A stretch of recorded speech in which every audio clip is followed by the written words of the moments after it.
Good evening. I'd like to welcome you to the Boston Athenaeum. My name is Jim Reed Cunningham. I'm the Deputy Director.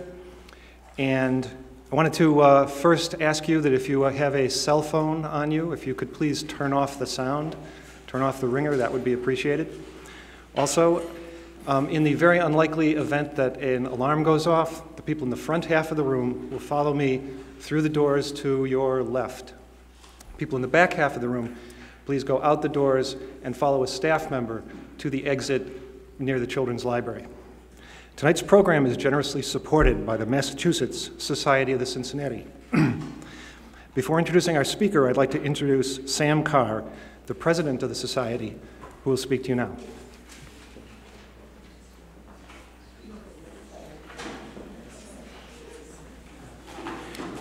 Good evening. I'd like to thank the Boston Athenaeum for allowing the Massachusetts Society of Cincinnati to help sponsor this special event. The Society of the Cincinnati was established in 1783 by George Washington and his fellow officers in the American Revolution. Originally, its purpose was to perpetuate the memory of the achievements of that war and to promote the fellowship and well-being of the officers and their families. Today, its members are descendants of those officers. We aim to preserve the memory of our ancestors and the principles of freedom for which they fought. There are 14 constituent societies, one for each of the original 13 states and one for France.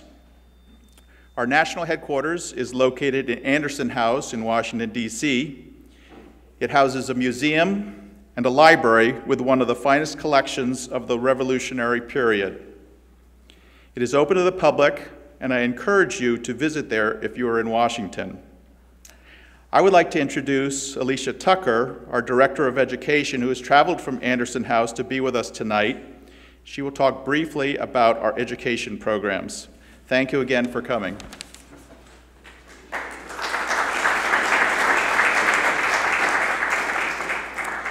When the Continental Army officers formed the Society of the Cincinnati in 1783, it was in part to perpetuate the memory of the War of Independence. An axiom of the revolutionary generation was that the citizens of a republic must remain ever vigilant in the defense of their liberties and must keep alive the memory of the virtuous sacrifices that had secured those liberties, or else they might lose them. Keeping alive the memory of the War of Independence remains the Society's most important public purpose.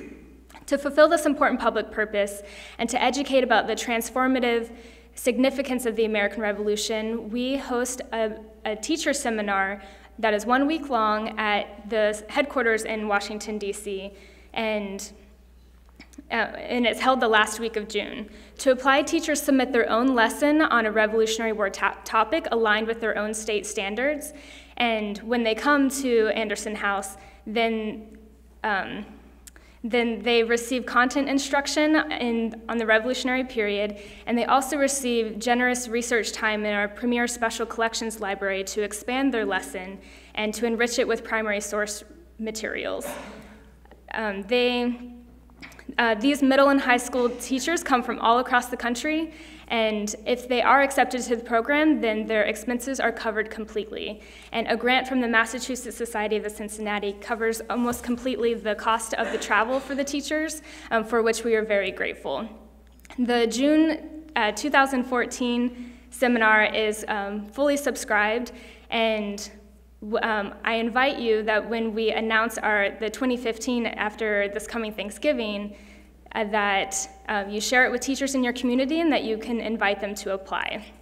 I'll also mention another educational initiative that we have, which is our America in Revolution video series, in which we record historians who are the best in their field on the Revolutionary period and publish it online to make videos available to teachers for classroom purposes. So it's freely available to the public, but designed specifically for teachers so that they can use clips in their classroom or assign it to be homework for students. So it's in a format that is familiar to the students, but also brings the best history to them, and that in a way that is easily accessible to them.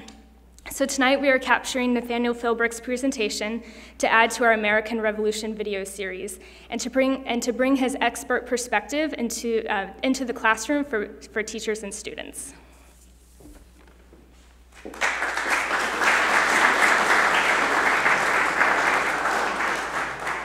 So our speaker this evening is Nathaniel Philbrick, who was born in Boston in 1956.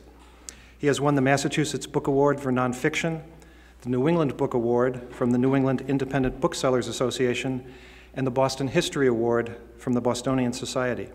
Mr. Philbrick has been nominated for the Pulitzer Prize in History and the Los Angeles Times Book Award. He will speak tonight about his recent book entitled Bunker Hill, A City, a Siege, a Revolution. The Boston Globe called the book a masterpiece of narrative and perspective, and he will be signing copies of the book in the Bow Room at the end of his talk. Please join me in welcoming him.